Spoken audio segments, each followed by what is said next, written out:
So welcome back to the podcast. We're going to be doing part 2 today. Welcome back, bitches. Any news before we head into it? We saw Smile 2. I guess we give weekly movie reviews now. Apparently, we don't know what to talk about in the beginning, so here we are. No. Yeah, but no, that is actually back-to-back weeks seeing scary movies. It is October. Yeah, it's the time of month to watch them, so... Yeah, no, Smile 2 was a good movie. I don't know, I liked it better than the first one. If you've seen the first one, I thought it was like the first one, but a little bit more exciting, in my opinion. Still scary, but a little bit more exciting, just by the nature of what the main character does for a living. Yeah. I don't know, what did you think, Jinsia? I was, concerned that it was gonna be not as interesting, because last time they kind of, they mind-fucked us by the end. Yeah. But this one will mind-fuck you as well, which I didn't... Yeah. I didn't see it coming. I was waiting for it. I was watching because I knew last time, but they still got me. Yeah, it's a very interesting premise that she's a singer and... I'm working late because I'm a singer. Nobody looks at... Okay. Just a singing session now. We're just doing karaoke, actually. Yeah, we're going to start each episode now with a quick song, and then we'll get going. Oh, let's review Jeepers Creepers. Jeepers Creepers? Why? Wait, what is it called? No, not that. Heebie-jeebie. Oh, Heebie-jeebies. Yeah, here in Winnipeg we have... I guess this is a good time to talk about all this stuff, because haunted houses. We went to a haunted house. Yes. Well, multiple haunted houses. Yeah, it's pretty cool. I like that they have 4 of them there now, but... Yeah. 4? No, there's 5. There's 5? Oh, and I got a Dundee.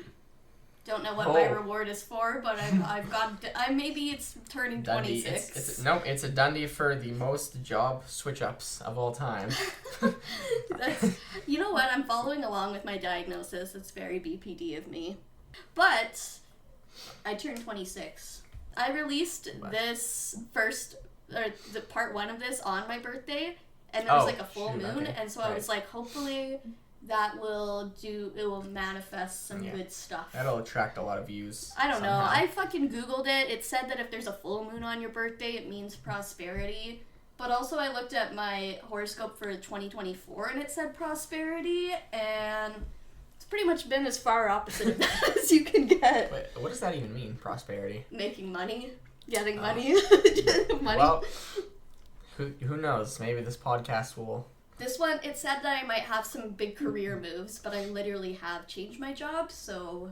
You gotta start somewhere. Oh yeah, we should mention from last video why it sounds like he's distantly in the background. Oh, and in this one I'm all of a sudden up close. We're trying. We're doing our best. I think I even inserted a little piece because there was one random part in the story where our voices just got super loud, and I was like, holy shit, I need to put a warning before your eardrums get burst. I'm in the last video, I'm like the little voice in your head. You're like, hello. Or I'm like the one in the background just faintly asking the questions that the viewers are thinking. Yeah, exactly. We'll get this sorted out. But you know what? Y'all are on this journey with us. We're not going to pretend like we're professionals yet. Yeah, We're going to get there together. Because I know Angel might be the only one listening to this point of the story. We might as well just address this to Angel. Hi, Angel. Yeah. Also, on the note of birthdays, our brother's birthday is coming up. Oh yeah, Blaze's birthday is on Friday. October 25th. He's a Scorpio, which apparently is a red flag. I didn't realize. I don't know. He seems fine to me. That's good. Yeah. Yeah. Oh yeah. I forgot what we're doing for a second. We're just chatting. We got a blank space story. What? Wait, why is it a blank space story? I don't know. Oh, okay. We got a baby murdering story. Jesus Christ. We actually do. It's not funny, but sometimes that's why we kind of are trying to put a few jokes into this as well, at the not super depressing parts, because it's hard to listen to, but their story deserves to be told. But at the same time, you need a little relief in between. Yeah, it's depressing listening to these stories, kind of, so... You have to sandwich it between, you should go before this, watch an episode of The Office. After this, watch an episode of The Office. That's exactly what we did. We just watched The Office. We sure did. Anyway. Okay. I think we're just stalling because it's sad what we're about to talk about. In part 1, we left you on the date of Sunday, October 26th in 2008, which is when Gene Kehoe was waiting for his family to arrive after dinner, but they did not show up. Oh, okay. So remember, they had gone to visit the family in Sumner, which I'm really hoping that's how you pronounce it. I didn't look it up. We're going to call it Sumner. Sorry, Iowa. My bad.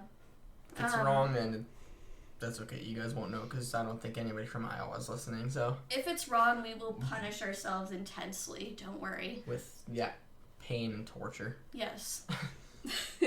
Every time we get something wrong, that's... Anyway, Gene, which is the husband, he called Cousin Deb because that's where they were supposed to be heading. And he learned that his wife and sons never showed up there.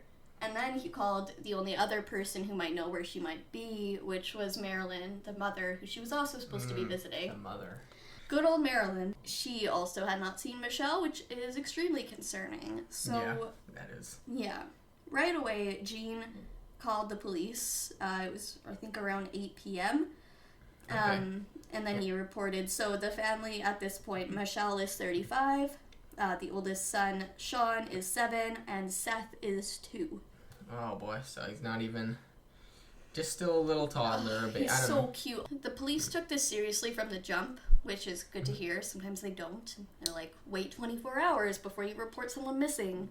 Yeah, no, I think that varies based on situations. Like, yes. If so, like, you gotta know who you're dealing with. Like, if I didn't, how long has it been since they last had contact with somebody? It hasn't been that long, but it's a mother and her young son, so of course. I guess, like, yeah. shit. Like, if it was just me, like, and I didn't text anybody, and you could have just gone to the gym for like a solitary workout like, sesh. who even, like, it's after, like, that's understandable then, but you know, if it's a mother and their kids, and you know the father knows, like, somebody would have notified me that they've arrived or where they're supposed to be or whatever. Yeah, you know, exactly. Then I think you've got to put a rush on the 24-hour rule. So they first told Gene that he should stay at home and just try to stay calm. The Iowa State Patrol would handle the searching along with the volunteers. Gene stayed home, and some of his siblings came over to comfort him and hang out with him. That's good. At least. Yeah. So Cousin Deb, who Michelle was supposed to be visiting, her husband Jeff was one of the volunteers who went out looking. So the journey from Iowa City to Sumner covered around 161 kilometers of road. Oh, so quite a distance. I forgot to write down what that is in miles, but I don't know. It's about a 2-hour drive. Whatever. We're Canadian. We don't. Yeah. For all you Americans, you'll have to calculate on your own. I'm sure you got the idea, anyways. Yeah. So yeah, and then let alone the surrounding areas, right? That they could have stopped, and it turns out that they had stopped in a couple of places. So the police and volunteers searched tirelessly into the early hours of the morning, and Gene began to fear the worst with every minute that passed with no answers. Did they have an accident somewhere? That was his first thought. I mean, remember what happened just about a year earlier, not even a year at this point, when she crashed into the river. Yeah, so that's got to be on your mind, I mean. That would be my first thought, probably. But then also he was like, what if someone took them? Or what if they got in some other kind of trouble, got lost, something like that?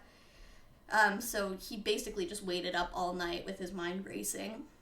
This was a really good investigation, actually. They did a really great job in getting information quickly. That's good to hear. So one thing that they learned was that Michelle, Sean, and Seth had stopped in a small town called Jessup about an hour and 15 minutes into their journey. So little over halfway to their destination. Like, I'm wondering how far off the route they had to go to get to this town, because that's just going to expand where they need to search. Michelle had called her mom, actually. That's why they knew this. I guess the boys wanted to stop and play to park a little bit. I mean, it's fair. Like, kids don't do too well in long car journeys. They need to run off the steam a little. Yeah. So they stopped there, and they went to a Quick Star convenience store. And this is a super small town. I looked at it on the map. Yeah. The employee at the Quick Star remembered seeing Michelle and Sean and Seth. Oh, okay. So this was at 12:30 p.m. They weren't expected to be home or anything by then. Everything's on course so far. So they spent about 15 minutes there, and Michelle took the boys to use the bathroom. They bought some snacks. Nothing seemed unusual about them at the time, according to the clerk. But police reviewed the security camera footage. This was Michelle and her boys. This was now the last known sighting of the family. Okay, so a small little town. Yes. So investigators decided the next step should be to trace Michelle's phone. They tracked it down to a park nearby in the town of Jessup. By the time they actually arrived there, a school teacher had turned in the phone to the secretary of the school because apparently the students had started arriving for school and they found it. This was the next morning. This gave the police a new area to search. They didn't find anything else there in the park, but the discovery of the phone led to a lot more questions. Michelle clearly would not have left her phone behind on purpose. So was she rushing to get away from someone? Had she been abducted and dropped the phone in a scuffle? Had she maybe left it behind for someone to know, like, she's been here, come and help us? All of the Kehoe family members were gravely concerned for their safety. Michelle's cousin Deb was coping the way she knew how by reaching out to God. So Jean was a mess. Many family members aided in the search and came forward to help in any way possible. Even perfect strangers were volunteering to search for this family. It's good to see at least that. I'm afraid we might hear some sad stuff, but for now at least we can look at the good thing and that everybody's coming together and trying to look for this family. Yes. And I already gave the trigger warnings for the bad stuff in the first episode, so, like, I don't know why you would be here if you didn't listen to the first episode either. Doesn't really make sense. But, yeah. You didn't like the first one, you won't like this one. That's, yeah, definitely not.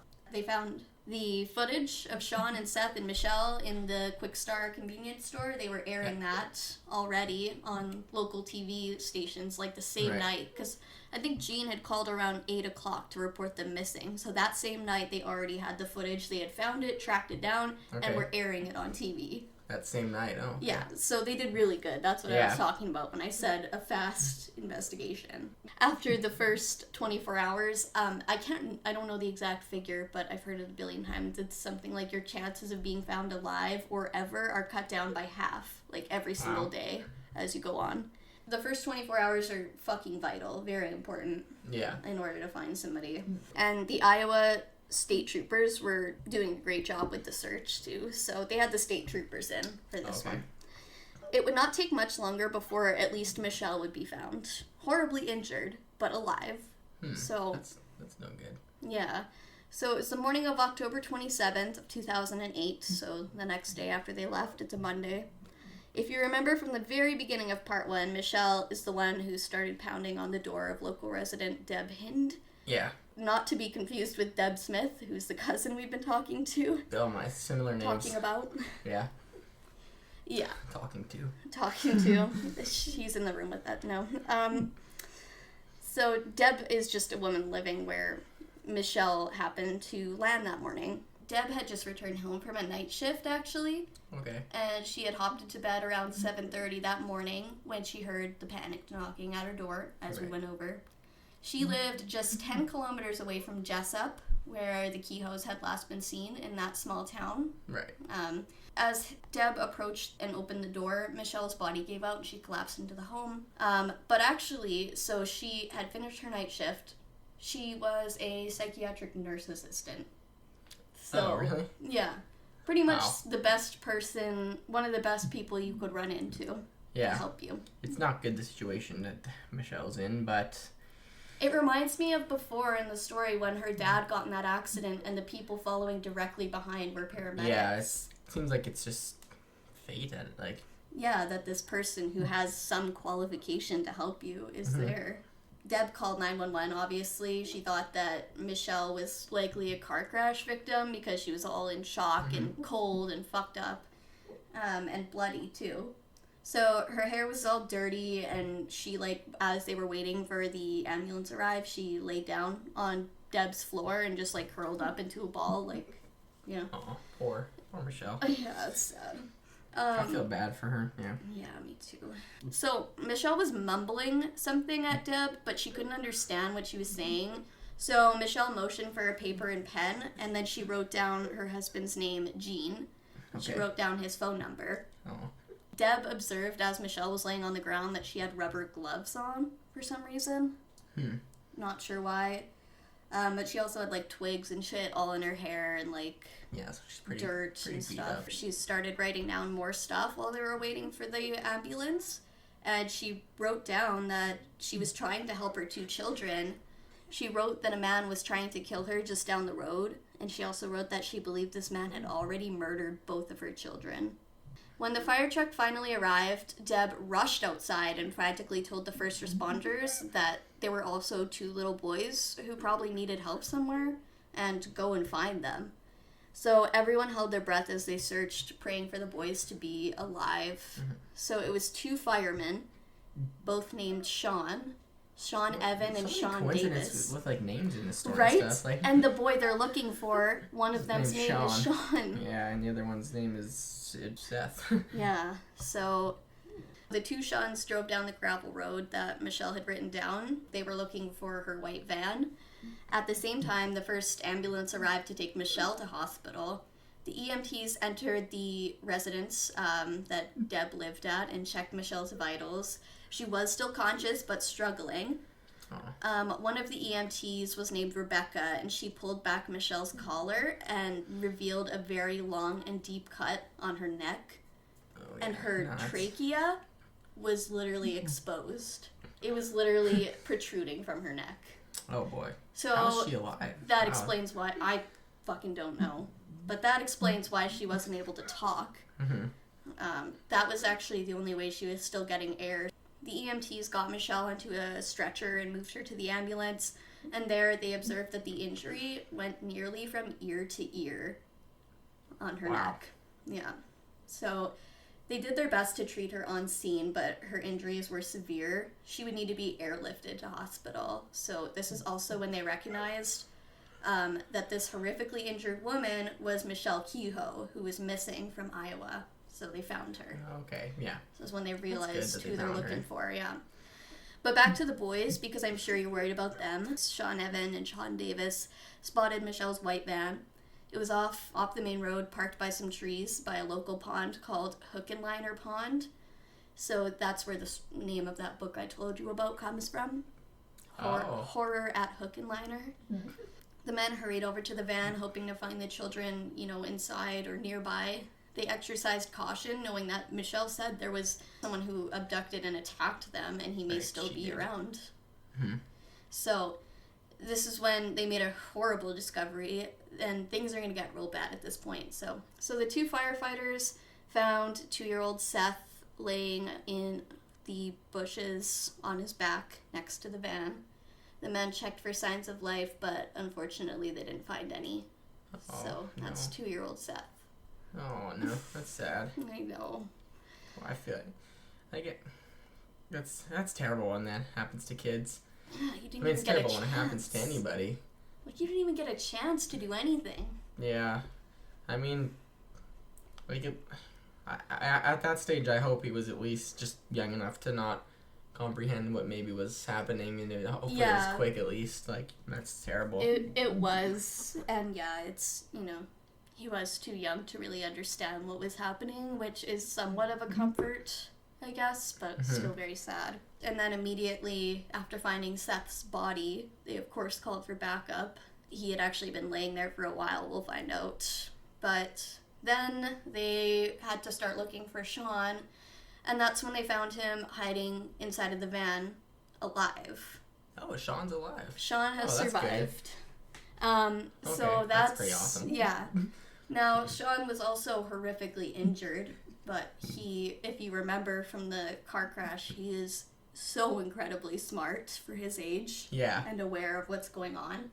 He was able to, stay alive since they went missing. That's basically where they've been since before they were reported missing. Yeah, I can't imagine they've really moved from that position. It was basically right after their stop at the park that everything went wrong, and you'll hear what everything that happened after that. We'll get there very soon. But anyways, Rebecca, one of the EMTs, the one who first treated Michelle, now she's volunteered to go to this other scene and help the kids that may need help. Right. Officers said the EMTs rushed to get blankets and first aid equipment to treat Sean. At first, they assumed he wouldn't be able to speak because he, like his mother and brother, had his throat slit. So all of them, the same thing all happened? All of them, the same injury, yeah. Wow. But they were surprised to find that Sean was actually relatively calm, all things considered. This kid seems like a champion. For real. He'd been hiding in this freezing cold van with a life-threatening injury for almost 19 hours just trying to stay alive. That's crazy. He thought it was 2 days because, I mean, you wouldn't have, even as an adult, probably much concept of time being in a van for hours. No. And time passes slower when you're a kid, too, so, like... And he had passed out multiple times due to his injuries and then woken up again, so it was hard to keep track. So what this little boy went through was just, like, harrowing. That's the only word I can think of to describe it. And he would live to tell the tale. So as Rebecca worked to bandage... he's alive, like, that's it? Yes, today? He's alive, yes. As Rebecca worked to bandage his neck wound, assuring him he's safe now, she asked Sean if he hurt anywhere else. And Sean said no. He appeared to be very withdrawn but calm, and he was answering questions with detail. That's pretty awesome, actually. Yeah. So this is probably the bravest child that I've ever heard of. While Rebecca comforted and prepared him for his trip to the hospital, Sean dropped a bomb on her. Oh, no. When asked who had hurt him, Sean calmly replied that his mom did it. Oh, no. Wow, his mom. Huh. Yep. Are we going to get some detail as to why the Yes. mom decided to do this? 'Cause... Yes, we are. There was never a knife-wielding maniac abducting the Kehoe family from the park to torment and try and murder them, like Michelle had said. It was Michelle who had slit the throats of her 2 precious boys in the cold, isolated woodland surrounding Hook and Liner Pond, and it was Michelle who had slit her own throat so deeply that her trachea was exposed. So she did it to herself, too. She did. The EMT, hearing this disturbing news, passed this along to the other responders on site just before the helicopter arrived to airlift Michelle to hospital. They needed to know that the real killer was actually the woman lying on the cot with her throat gaping open. That's insane. Yes, that is absolutely insane. Law enforcement notified Jean Kehoe immediately that Sean was alive. Jean, of course, rushed to his son's bedside to be with him, not knowing at all what had happened. Investigators wanted to inform Jean in the most delicate way possible. Obviously, that's gotta be a hard one. How do you even, like... How do you tell... That's one thing I couldn't be a police officer. How do you tell someone... Yeah, I mean... Well, you specifically for sure had trouble in insurance telling someone that their license is suspended. Right? Like... Yeah, like, I would feel so awful, but I can't imagine, like, the people who do that job, they really need more props. Like, you guys do a real job. Yeah. So they didn't tell him anything about it, and Jean was, like, kind of frustrated with this, obviously. He's like, okay, Sean's alive, where's Seth and Michelle? So obviously he's not thinking the best of the situation, because they won't tell him.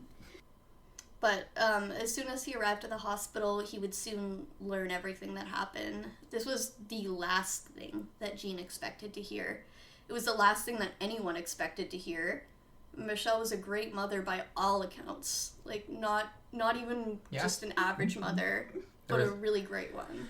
Yeah, there was nothing in this story that made me think she was a bad mother at all, or, like... Exactly, that's what's so scary.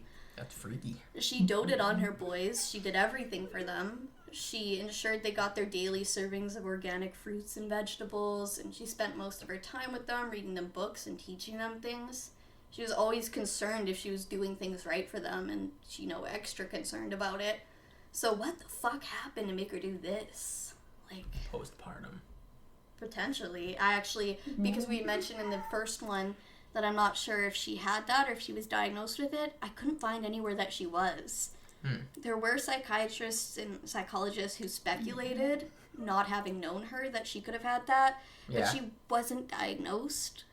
Can this is a bit of a sidetrack, but can guys get postpartum as Actually, yes. I've read that they can. Okay, because I that's kind of scary. But anyways, I heard I saw a video on TikTok of some guy calling somebody for help. I don't know.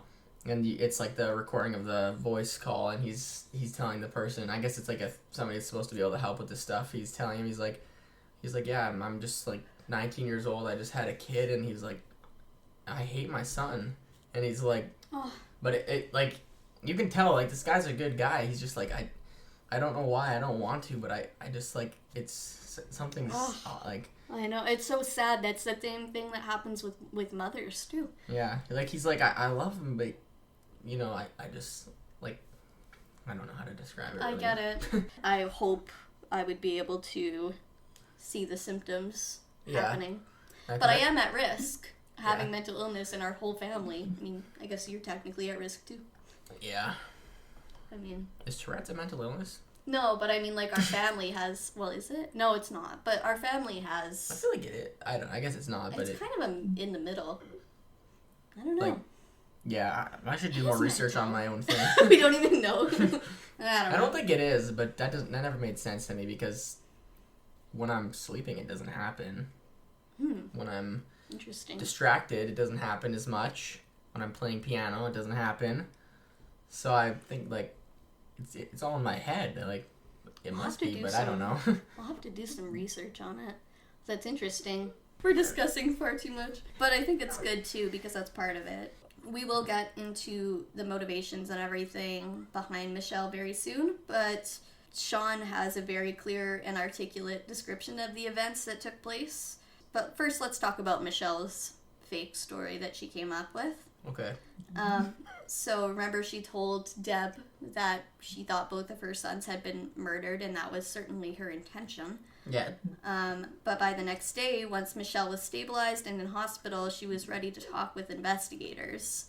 Well, she still couldn't talk, but she wrote down her answers to the questions. So at first, they did not tell her that Sean had survived and had implicated her. So she had no idea Sean was still alive. Oh, okay. Able to tell what actually happened. So we're going to see if she's actually ready to tell the truth, or... And she is not. They wanted to see what she would tell them, right? So at this point in the story, you've realized Michelle is much more ill and deeply disturbed than anyone in her life suspected, obviously. So we will get into that. But anyway, so Michelle, unaware of Sean's survival, went on with the story that she had been planning. According to her version of events, she had been loading the boys into her van after they were playing at the park, and it became too windy and cold. Okay. And then once everyone was settled, Michelle noticed that a strange man was hiding in the back. He directed her to drive to Hook and Liner Pond, which was nearby, and she did. She followed the instructions. But once she was there, she reached for her pepper spray, but the man got it away from her and hit her, causing her to black out. She then said this man had 2 distinct scars on his face and would be injured from their struggle. Before she blacked out, Michelle apparently fucking yeeted her keys into, like, the grass so that the man couldn't take her kids, right? Yeah. So, Michelle said, according to her story, that she, tried to help her sons. But once she started, I guess the attacker came back and slit her throat too. Yeah. Which caused her to black out again. So she did probably actually black out. I mean, due to the injury that she fucking had. Yeah. I mean, her throat did get slit. That part's not a lie. Her trachea was exposed. It was obviously her, but Jesus Christ, yeah. She was committed to doing what she... Yes, very much committed. It's kind of insane, but... She blacked out again, and when she woke up the next time, it was the morning of October 27th. First, because this is a small town, so she ran to the closest structure that she found, which was like a barn or a shed or something. Mm-hmm. She thought it was a hunting cabin, I guess, and there was apparently a landline somewhere in the building, but she didn't get through because the phone couldn't call long distance. So after realizing there was no help there, Michelle made her way to the next home, which was where Deb lived. And this is the story that she wrote down for the law enforcement agents interviewing her. They, of course, already knew that she was, in fact, their murderer. Yeah. But I guess this will probably get answered, but now I'm curious. Did Michelle mean to kill herself or just injure herself to make it look like she wasn't the one that did all this? She definitely meant to kill herself. Oh, okay. Yeah. So this story wasn't planned before. She had to come up with this. Well, yeah, anyways, the agents tried a few different tactics with her before one of the agents interviewing her. His name was Calloway, or his last name. Agent Calloway revealed to Michelle that Sean was alive. And in fact, he had been watching SpongeBob in his hospital bed with his family surrounding him. His dad was there, right? Yes. Oh, that's pretty good. So he's got his family there, and he was talking. So that's nice to see all that, but actually, yeah, his recovery, we'll get into it. It was actually pretty quick, which is good. He got to go home pretty fast. The investigator also told Michelle that they had combed through the site, that this all had happened, and none of it was making any sense to them. Michelle had left a long and detailed note describing what happened to the family. When the fuck did she have time to do that if she's being attacked? Yeah. I'd like to know. And where did she have paper just with her and a pen with her? Like, I mean, I guess some people carry that stuff, especially in 2008, but it's just random. Yeah. There were more inconsistencies that would come out later as well, but finally Agent Calloway got to her. He told Michelle that Sean was so confused. He asked the agents, like Sean did, "Why did Mom hurt me?" And shortly after this, Michelle finally broke down. She felt horrible. Yeah. So what she did, she wrote on the paper, quote, "Please kill me or lock me up forever. I want to die. I can't explain this to anyone. Just kill me." So she wrote about how she couldn't explain this disease in her head, and she didn't want to hurt anyone else. She wrote about how she'd never be able to face Sean or Jean ever again. Yeah. And now, the reason I've told you this story in this way is because to literally everyone around Michelle, this was shocking. Like, nobody saw this coming. No. She had her mental health issues, but nothing like this, you know? Yeah. But when she was asked by police how long she had been feeling this way, she actually wrote down 10 years. And that would take us back to her first suicide attempt in 98. Yeah. She had never recovered from that, even when it seemed she had. So she looked like she was coping, but she was not, ever. Mm-hmm. Her mind had been continuously racing with thoughts of death and suicide after that first attempt. In fact, according to one book I read on this case, again, horror at hook and liner, Michelle apparently admitted to her defense psychologist that the accident in the river was no accident at all. It was a suicide attempt. Wow. Yeah. That's surprising. Plot twist. No, I can't find anywhere else about that. And I think that she denies this, I'm not sure. But the way the book had written it down was that she had told this to her defense psychologist and he testified about it. So, who knows, but holy fuck. Those men that rescued her also out of the river, when they heard about this a year later, they were all like, what the actual fuck? So she was trying to kill her kids at that time too, then, I guess. Yeah, I mean, I guess they weren't too sure, but she clearly didn't think it through if that was what she was trying to do, because there was like a billion cars on the road, and if she is in a state of like insanity, she's probably not thinking things through. Yeah. But yeah, obviously people are going to see that, and if she didn't hand her kids out the window, they would know what she's trying to do, clearly. Yeah. And that's also why she hesitated so much, that it adds to the story. See, I still don't know if it's 100% true if she actually was trying to do that. But if she was, it makes sense because she hesitated to get out of the car. And then I think she was just hoping that she would die in there after her kids got away. Yeah. Not sure, but... So, Seth Kehoe's version of events is one of the most disturbing things I have ever heard. I could picture it all. Like, late October in Iowa, it's very cold, leaves have all fallen, the van was parked by this pond, you know, kind of behind some trees, but not hidden very well, and it was a very windy day. So Michelle, according to Sean, was oddly very calm as she pulled Sean out of the van and brought him into the trees. He must have been fucking terrified as his mom put duct tape over his eyes, nose, and mouth, and he felt pain in his neck shortly after and blacked out. And then he awoke just a few moments later to his little brother's screams. Uh-oh. So, multiple earth-shattering moments happened for Sean that afternoon. He didn't know it yet, but his little brother was dead. Obviously, we know now. And he was dead just moments after he'd been cut in the throat. Oh, that's terrible. Yeah, but also good that it was quick, you know? Yeah. And Sean was horrified. This was his mother. She had never hit him, never yelled at him. She did not seem angry even to him. In fact, she seemed very calm, but out of it. Almost like like an evil force took her over or something. You know, that's Yeah. how a kid's probably seeing it. Like, what the fuck, you know? Sean couldn't understand why. I mean, who could, honestly? But one thing he did know immediately was that he needed to get the fuck away from his mother. Otherwise, she was going to come back and kill him. Yeah. So the fact that a 7-year-old boy has to come to this realization is fucking devastating. But little Sean, just the bravest kid ever. Sean the Brave, we should call him, in fact.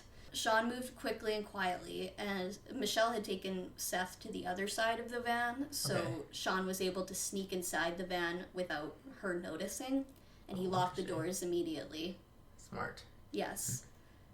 So he said he cowered there on the driver's side floor with a blanket for hours, just waiting for help. The temperature was already low at 1:30 in the afternoon when this all happened, but Sean would be stuck in that van all through the night and into the next morning, so temperatures would have dropped even more. Yeah. So for the next 19 hours, he hid out in the van, and he, you know, sustained himself by drinking from his brother's sippy cup and eating some snacks that he had found. He was lucky to be alive at all after his injuries. I mean, he had lost a lot of blood. Yeah. But he held on, and I can't imagine how lonely and scared he must have felt for those 19 hours. That's gotta be a terrible experience. Something nobody should experience ever. But yeah, so Sean, he peeked out of the van periodically to see if his mother had gone away or if he could maybe see Seth. And he was able to find Seth. He was just lying still outside the van, and he had blood coming from his nose. So immediately after Michelle cut Seth's throat, which Sean did hear, but he didn't see it, she went off into the woods and she cut her own throat 4 times. Wow. That's how she got so deep. And she also, because if you remember when she tried to commit suicide the second time, her blood clotted and it failed. Yeah. So this time, after she cut her throat, she just continuously, like, ripped away at it to get all of the blood clotting to stop. Like, yeah, terrible. Like, someone has to be insane to do that. That's not a great way to go. So she was basically laying on the ground there in that same spot for quite a few hours after. It is very surprising that she didn't die. That is surprising, yeah. So he doesn't know if Michelle and Seth are just sleeping or if they've passed away. And he doesn't know if it's safe to exit the van because she could be sleeping. So he stayed put, even though Michelle was sleeping. Of course, due to his injuries, Sean was coming in and out of consciousness. He saw that his mother had slept in the same spot where she hurt herself overnight. But at some point, as morning approached, Sean noticed that she had disappeared. So he carefully scanned the area and made sure that she was really gone. When he was sure that she was gone, Sean got out of the van and made his way over to his baby brother. And I'm going to warn you that this part will destroy you emotionally. Oh, no. You're about to be destroyed. So get ready, brace yourself. So Sean noticed a first aid kit on the ground outside. And it was, you know, among other scattered items like duct tape. Because you'll learn, Michelle actually, she basically, like, staged the scene after and made it look like there was a scuffle, like, threw shit everywhere. It's great. Like, she seemed insane at this time, but she also seemed like she knew what she was doing, and that's why. I mean, we'll hear more of the story. Yeah, that's the thing that haunted jurors later on, too, because you have to be nuts to do this, but also the way she planned it all out. Yeah. It's a really terrible situation for everybody. Yeah, no matter what happened, it's terrible. This is gonna just wreck your life. You know, Sean noticed that there was a first aid kit laying on the ground, so of course he went over to that, and he was trying to, you know, fix his brother up. Yeah. So he grabbed Band-Aids from out of the case, and he was trying to put the Band-Aids on little Seth's neck. Aw. And he didn't know that this kid was dead already. That's an awesome brother. Yeah, because as someone with only younger siblings, I'm like, oh my god. So he grabbed some Band-Aids and tried to apply them to Seth's neck wound, but they wouldn't stay on. He tried his best, but somewhere in his mind, like, he had to know that Seth was already gone. I mean, rigor mortis had set in, so his arms were actually pointing up towards the sky. His body would have been also incredibly cold. He was laying in freezing temperatures overnight. So yeah, and no blood flowing to it. Exactly.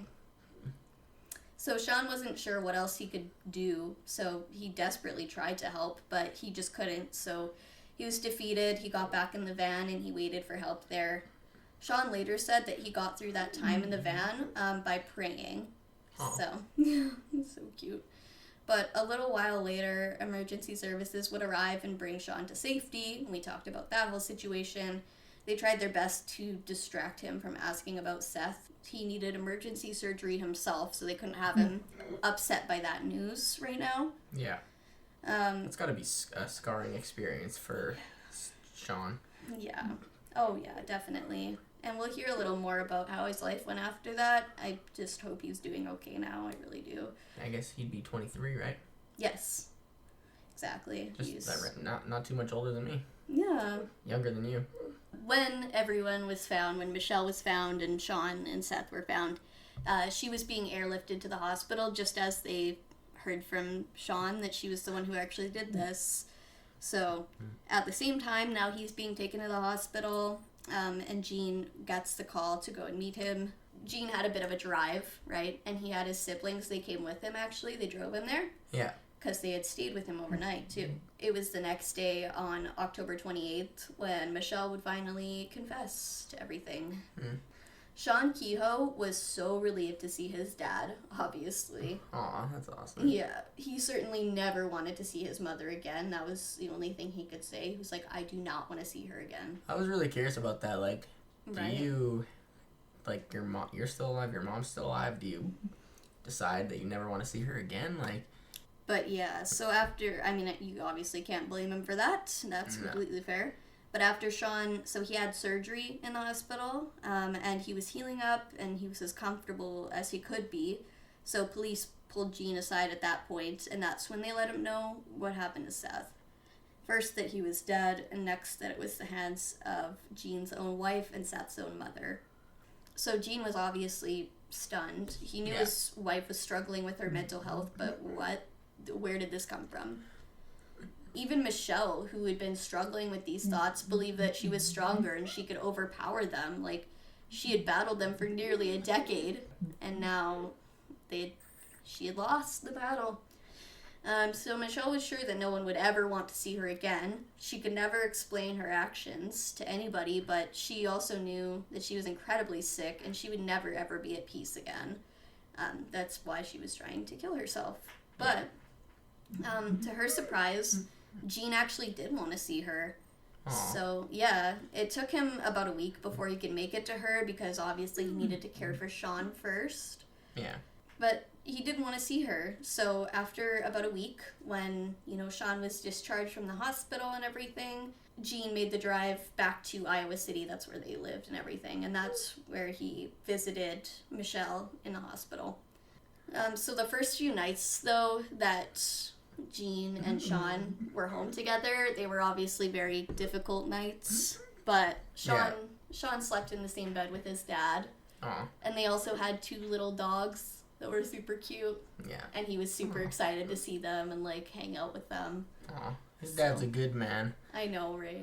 That's awesome. His dad's... It's, sad. It's this, at least, I don't feel totally gutted. Dad was definitely his main support system. Yeah, So Gene spent the time that he wasn't with Sean planning Seth's funeral. Over 100 people came to the funeral. It was held November 1st of 2008, and at the end, everyone released blue, yellow, and red balloons into the sky in honor of Seth. Aww. He was only 2 years old, but he had such an impact on everyone's life. I mean, he was just a little joy to have around. After the funeral, Gene finally had time to go and visit Michelle, and she was pretty surprised when he came to see her. She didn't think he ever would want to, but some people were understandably very angry with her, but she actually did have quite a few people rally around her, because before this, everyone knew Michelle to be a great mother, and after the incident, some people still believed that she was a loving mother, but she was just sick. Yeah, I think that just goes to show, that's what sickness does to you. I don't think Michelle was a bad person at all. I mean, it's kind of hard to say that, but I don't honestly think she's a bad person. It's just mental illness is something totally different. It can take a totally good, awesome person and make them something that they're completely not, and it's just something you can't control sometimes. And So I don't understand her for doing what she did, because I don't have that same mental illness, at least not now, but... It's hard to understand. I mean... Yeah. It's so tragic that it's like you want to have empathy for her, but then you're also so angry about what she did, and it's like, fuck. Like, it's not right at all what she did, but... Well, you would agree with her cousin Deb, because her cousin Deb, she went as far to say that she believed Michelle could have only, quote, done it out of love. So, it sounds appalling at first, but I think I get what she's saying. Like, she loved Michelle and those boys. This is her own family. And, you know, it was obvious to Deb that her cousin was deeply ill. Yeah. So some people around Michelle didn't believe she could have done this at first because they knew how much she loved her kids. Jean, Michelle's mother, her cousins who grew up with her, her coworkers, her friends, like, nobody saw this coming. Yeah. But when Jean finally did see Michelle, the two of them just hugged and cried, and she just apologized over and over and over. But Jean didn't see her as a monster. He had seen her struggle with her mental health for the last decade. He still believed that she loved her children and loved him, and she just needed, like, a lot of help. Yeah, no, definitely. Like, I think Jean did the right thing. Like, he's taking care of the son, and that's...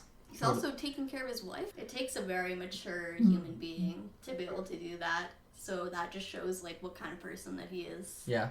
It's so great that nowadays mental health help is, like, getting more and more common. I feel like back, even in 2008, like, it's not that long ago, but even then, like, how many people were talking about postpartum depression who... I mean, I don't know. I was just a kid at that time. I was like 10. But yeah, it's getting just better and better every year. More and more people are like, even if they're not like super duper struggling, they're getting a little bit of help so that it can kind of prevent it from getting to that point, you know? Yeah.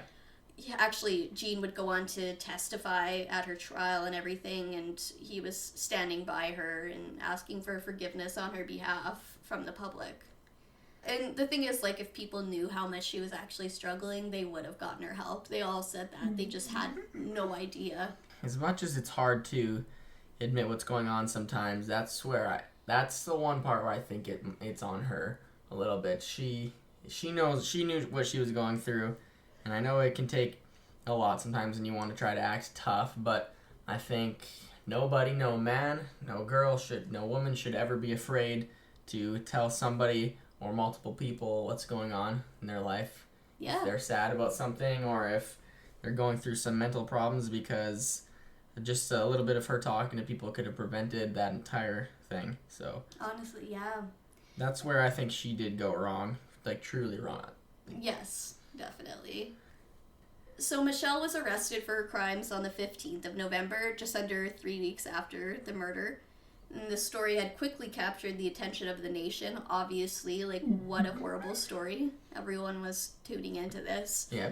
On the 26th of November, Michelle pled not guilty by reason of insanity. Seems like a fair plea to me. Yeah. But she had still been suffering the consequences of the attempt on her own life. So just 2 days after her plea, her feeding tube was finally removed. So she had a feeding tube and everything. I mean, okay. She did not get out of this unscathed. No.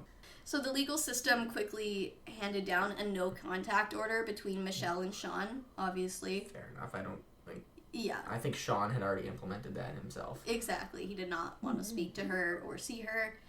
I wouldn't want to. It's like... Me neither, I think Jean's done the right thing here, but if I was actually the one... It's just, that would just ruin, even just seeing her would probably ruin me. I'd be like, you, yeah. Even though she was mentally messed up and everything, I'd be like, no, I just have to cut you out of my life. I gotta forget you even exist. Like, yeah, that's just what I'd have to do. I would not blame him for that if he did that. But, yeah, so they handed down that no contact order, but then also, Jean, they tried to give him a no-contact order, and the prosecution argued that their contact may affect Sean's mental state, you know, especially if he's, like, on the phone with Michelle and Sean's overhearing it in the home. The prosecution argued that. The defense fought against it because, you know, they're adults. They should be able to have contact if they want. This is husband and wife. Yeah. But actually, Jean was also given a no-contact order for 5 years. Oh. So... Wow. He was able to visit her those few times, and then it was done. 5 years done. Yeah. So, it was almost 1 year exactly after the murder when Michelle's trial began, October 28th of 2009. So Michelle would plead not guilty by reason of insanity. We discussed this in the last case when the last perpetrator we talked about pled the same way. So if you're a true crime fan, you probably know, but in order to be deemed insane in a court of law, like we talked about, you have to prove that you were both insane at the time of the crime and that you were unable to tell right from wrong. So this is the job that Michelle's public defenders were tasked with. A big hurdle for them was the fact that Michelle had clearly planned all of this in advance. Yeah. Also, many of her actions before, during, and after the crimes showed that she knew what she was doing was wrong. I have to say here, and this is only my opinion, but I think both things can be true at once. I believe Michelle could be insane and twisted enough that she knew what she was doing was legally wrong, but her sick mind thought it was the right thing to do. Yeah. Like, legally, her actions appear to show premeditation, but was she insane during the planning? Either way, it's up to the court and jury to decide her fate now. Yeah. But the prosecution simply explained the timeline of events, which helped to prove their theory that all of this was premeditated and it was a cold-blooded murder. The defense countered this with a psychiatrist who testified that Michelle's thoughts were totally distorted, leading her to believe that this was the only way. Another psychologist testified for the defense, and he believed Michelle lost her grip completely on reality around the time that she crashed into the Iowa River. He fully believed that Michelle thought she was actually saving her sons from terrible things in life that would surely damage and break them. Mm-hmm. And apparently Michelle also figured that the boys were too young to have sinned yet, but the older they got, the more likely life would take its toll on them and they would sin. When she did what she did, she knew that she would go to hell, but her sons would go to heaven. And it seems like that's all she cared about. But this is hard to prove in a court of law. So, both the prosecution and the defense agreed that Michelle suffered from major depressive disorder, but the prosecution psychiatrist disagreed with the idea that she didn't know right from wrong. He thought that if she didn't know it was wrong, why did she go to such lengths to cover it up? Like, why did she plan it so meticulously? The letter that she left behind, she admitted to writing it a whole month earlier. Well, because I think she knows, like, in the eyes of the law and everything, it's wrong, but, yeah, like, what she thought she was doing. Maybe. She thought she was almost saving them from, like, a life of suffering, yeah, I think. So she thought she was doing the right thing, Yeah. whereas she knew other people would look at it as though she's not. Exactly, I agree. So, but the prosecution, they've got a fair point there. So, some of the specific things that the prosecution psychiatrist pointed to included the fact that Michelle had tampered with the van to make it look like the abductor had tried to hotwire the vehicle. Because remember, she had thrown her keys into the fucking grass. Yeah. She was basically portraying herself as the hero who threw her keys away so that they couldn't take her family. But then she, also had all this supplies in advance, like the duct tape that she used to cover Sean's eyes. And she went to great lengths to sell this story. She may have even believed it herself, actually, one psychologist thought. So on November 4th of 2009, the jury retired for their considerations. It took them 2 hours to decide on her fate, which must have been a very hard case to decide on. Yeah. But when they did, they found her guilty unanimously, meaning all of them. I know what that means. Good.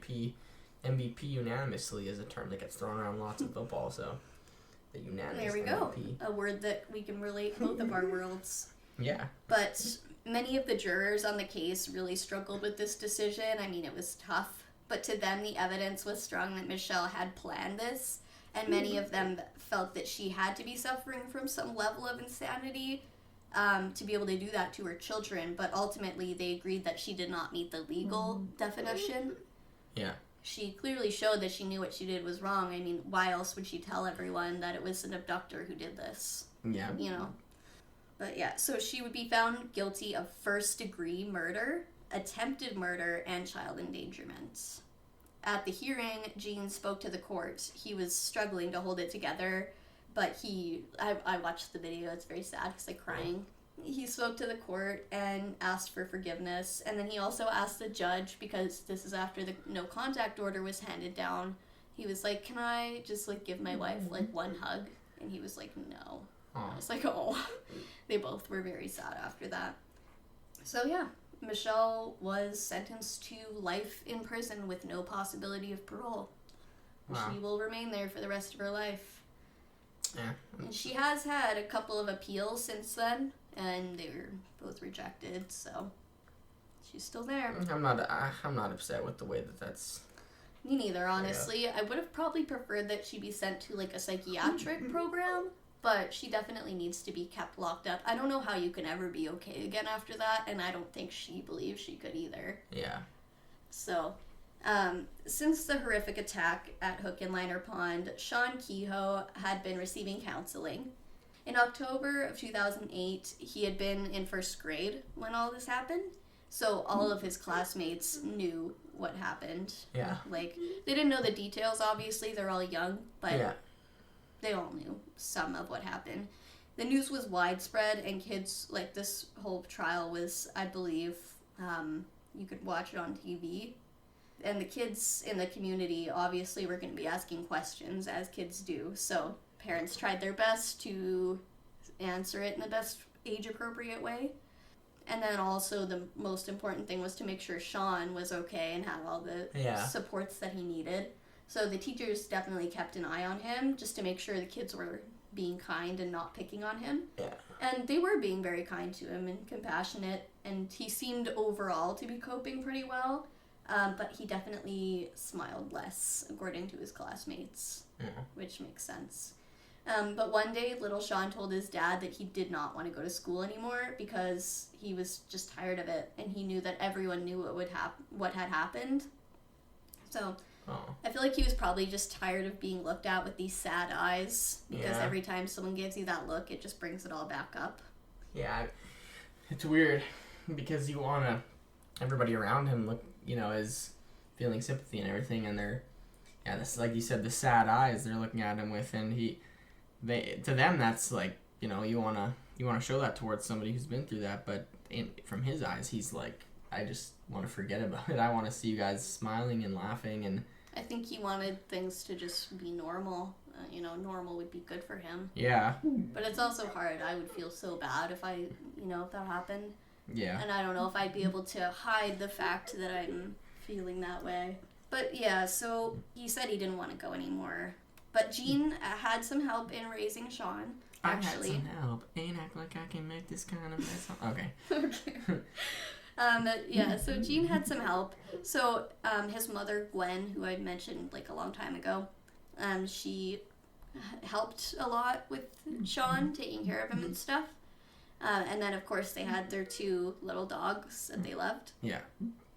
But Sean was having a hard time, understandably. As he got a little older, he seemed to struggle more, and this was clear to the people around him. He no longer seemed present, and he really didn't want to go to school. So Sean still was receiving counseling, of course, but with all that he had went through, it seemed like it wasn't enough. So obviously after Jean had seen what happened to his wife with untreated mental health, he wanted to, get this fucking taken care of right now. Yeah, before it becomes out of hand. Exactly. So when Sean was 12, Jean made the decision to have him attend an inpatient mental health facility, which had a really great therapy program. And it was a place designed for children with lots of, like, fun activities and therapy that was, tailored to their age. So Sean actually spent 7 months there, and Jean visited him regularly. But he seemed to respond well to his time there. That's good. Yeah. But school did seem to be a trigger for Sean, so he was doing well there. But once he came back home, he refused to go to school again. And it actually got so bad that Jean got in trouble because legally you have to get your kid to go to school. So he got in trouble with the law. Just homeschool him. That's what I was thinking. And I don't know, maybe Jean had to work. I'm not too sure. Well, probably. But they kept trying different things. One time, actually, his grandma took him to school, and he simply just refused to leave the car. He just would not get out. And the school principal even came out to try and convince him, like, it's going to be okay. Like, come in to school. It's fine. But Sean was like, nah. so they just went home, I guess. Oh. I can't blame him, man. No, you know? I feel bad for him. Actually, I wrote this here. I was so depressed at that age as well, at the age of 13, and nothing compared to obviously what Sean was going through, but still, I could still vividly remember that feeling of a weight on your chest, physically holding you back from going to school. That's how I would feel some mornings, yeah. Ugh. It feels like you're just getting sucker punched almost, and it's hard to explain. That's how I feel before work sometimes now too. But I still go. I do. But yeah, so it's like your body physically rejects doing things when you feel that depressed, so I can't imagine. Yeah. But the school and Sean's dad were trying to make arrangements to just make things easier for him, but still things weren't improving going into 8th grade, then finally in 9th grade. So now we're in 2016, by the way, when he was starting 9th grade. 2016, all right. That's when I graduated. And they decided that they were going to move Sean to an alternative school, which could better accommodate him. So there wasn't much improvement in the 9th grade either. They tried to accommodate him with this alternative school, but it didn't really work out. He was doing really well, back when he went to that inpatient facility in 6th grade. So now in 10th grade, they decided that he should try that again.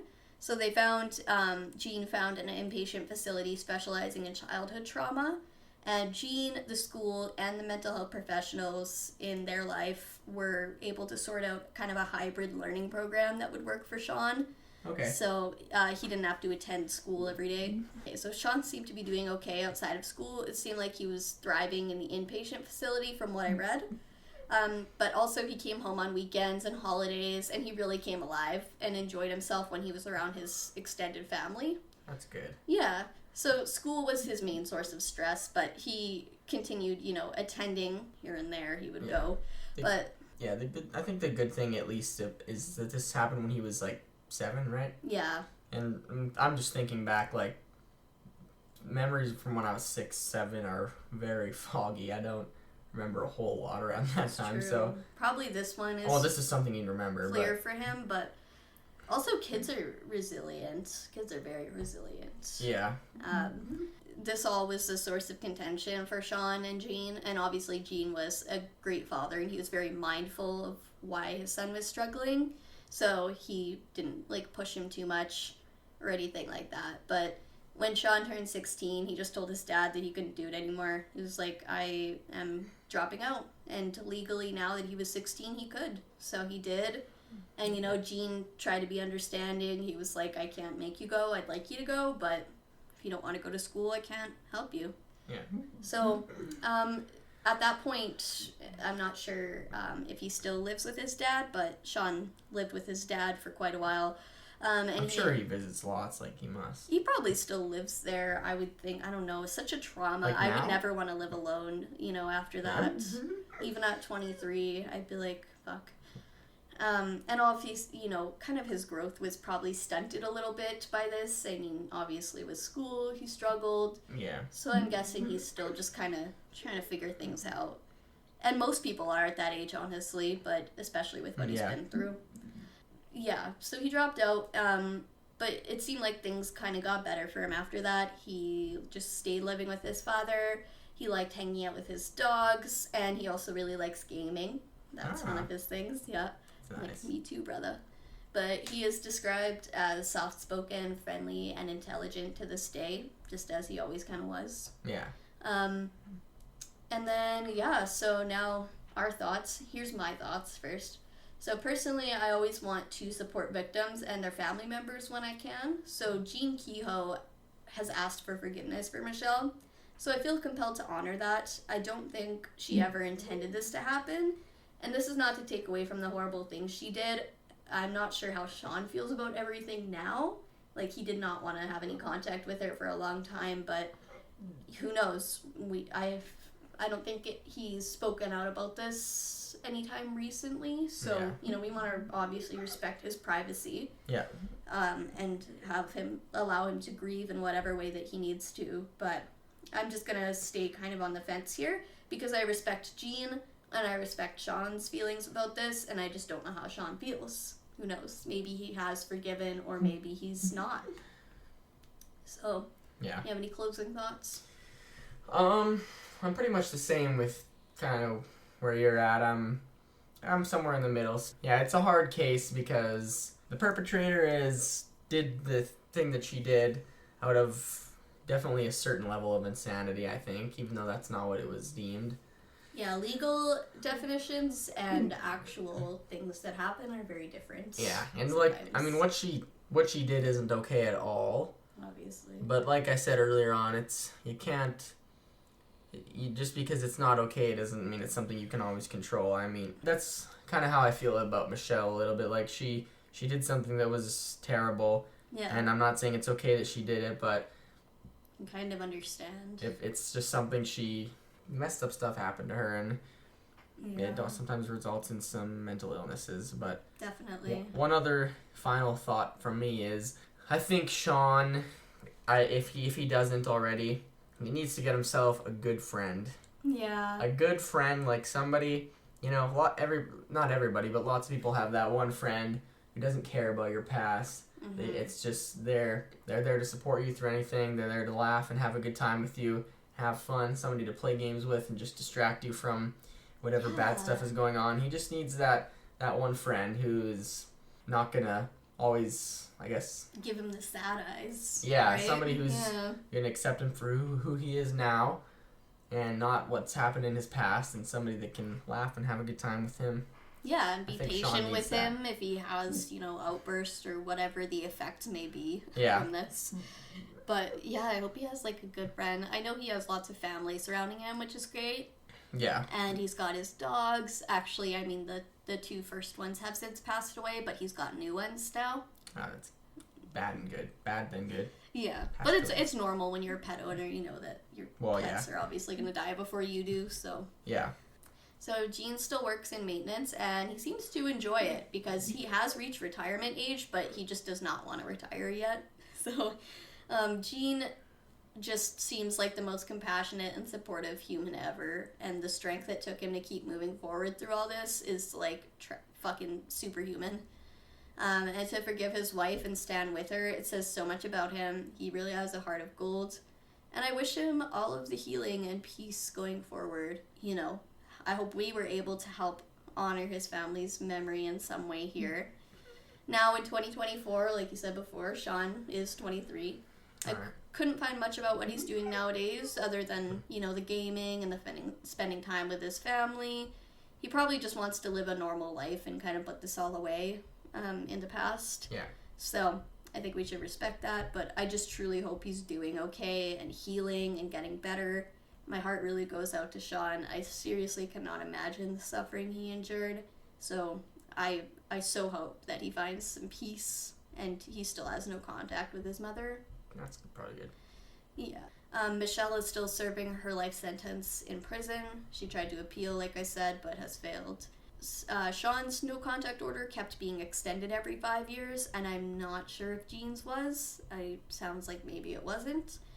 But it seems like Michelle is very remorseful. She often appeared in court crying during her trial. In 2013, her mother, Marilyn, did actually finally pass away at the age of 61. Oh. So, complicated again. But in subsequent years, Michelle often spoke about Gene, Seth, and Sean and how awful she felt about it all. Michelle wanted to honor Seth's memory. Like, she could not believe that she survived this suicide attempt. I don't know how she did with everything that she tried to do, but since she did, she thought that God must have wanted her to still be alive, and she made a promise to Seth to keep living and trying to do whatever she could to, make him proud now that he's gone. So she now fills her days trying to do some good. So she organizes church services, apparently, from jail, and is, studying to become a paralegal. Although, I don't really know when she's going to use that because she's in jail for life. Yeah. But, yeah, so finally we need to talk about little Seth Kehoe. He had only just turned 2 before his death in 2008. He was a little baby. He still had his whole life ahead of him. And he'll never get to grow up and go to school, get a job, get married, have children. Since he was so young, there's not much we can say about his interests, but one thing he loved was Elmo. So, I know. His family actually gave out a specific passage at his funeral from one of Seth's favorite books, which was all about Elmo. And actually that Halloween, which was mere days after his death, he was supposed to dress up as Elmo. He had this cute little costume. Oh. Yeah, it's horrible. But Michelle can't erase anything she's done. She and Jean know that all too well. And I'm sure they want nothing more than to go back and change what happened, but they can't. So maybe her family's story can help prevent another tragedy like this. So we would like to end this off by saying that if you're struggling with mental health issues, especially as a new mom or dad, don't be afraid to get help. I know it's hard, but hopefully things will get easier as time goes on, and stigma, as we said before, around mental health is dropping. Yeah. And therapy is widely available, and there's even lots of programs out there. So in Canada, therapy is not free, but visiting your general practitioner is. Mm-hmm. So I was able to that's how I got free therapy. I went to a general practitioner and got diagnosed. Oh, okay. And then there's different programs around the city. So I'm not going to bother putting in resources because it's going to be different depending where you live. And I know you guys are smart. You can Google mental health resource near me. So yeah, just don't be afraid to ask for help. That's, I guess, the main lesson of this story. Yeah, if you're going through mental illness, get some help. Yeah, easier said than done, I know, but that's the thing too. You can access these services anonymously. You don't have to make yourself known. You can always call. You can call anytime at night. There's hotlines everywhere for all kinds of different health issues, like mental health issues. If you're in a crisis, stuff like that. There's always help out there, and especially nowadays, like I've said a billion times already. But I guess that's the end of the story. That's the story of the Kehoe family, and it's fucking a tragic one, so... Yeah, but... Thanks for listening, and hopefully you will come back next week for another one. Alright, well, bye-bye, guys. Bye!